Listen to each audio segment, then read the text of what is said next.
আসসালামু আলাইকুম বন্ধুরা। আজকে আমাদের মনে পড়ে গেছে ছোটবেলার কথা। তাই আজকে ২ ভাই চিন্তা করেছি আমরা পুকুরে গোসল করব। যেমন বলা তেমন কাজ। আমরা ২ ভাই যাচ্ছি হাসতে, হাসতে।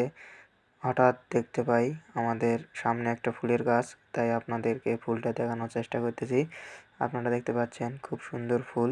ফুলটা আপনাদের কেমন লাগলো কমেন্টে জানাবেন।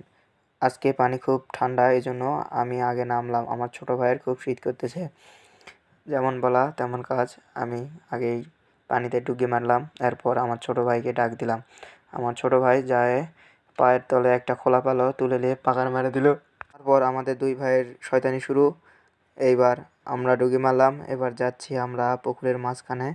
আপনারা দেখতে পাচ্ছেন সামনে বাঁশ। এই বাঁশ আমরা পার হয়ে যাচ্ছি। যেমন বলা তেমন কাজ। আমরা ২ ভাই এবার আস্তে, আস্তে যাচ্ছি পুকুরের মাঝখানে। পুকুরটা মাঝখানে খুব নিচা, এইজন্য আমরা হাঁটে যাইতে পারতেছি না। আমরা ২ ভাই সাঁতার কেটে যাচ্ছি। আপনারা দেখতে পাচ্ছেন। যাওয়ার পর আমার ছোট ভাই আমার ঘাড় চড়ে লাফ দিয়ে দিল।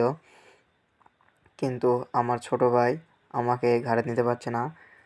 চলে আসলাম আবার। খুব শীত এই কারণে আর বেশি গোসল করতে পারলাম না বন্ধু। আমার ছোট ভাই একটা পাঙ্কু ডান্স দিয়ে দিল আপনাদের বিনোদন দেওয়ার জন্য। আপনারা কমেন্টে জানাবেন কেমন হয়েছে ডান্সটা।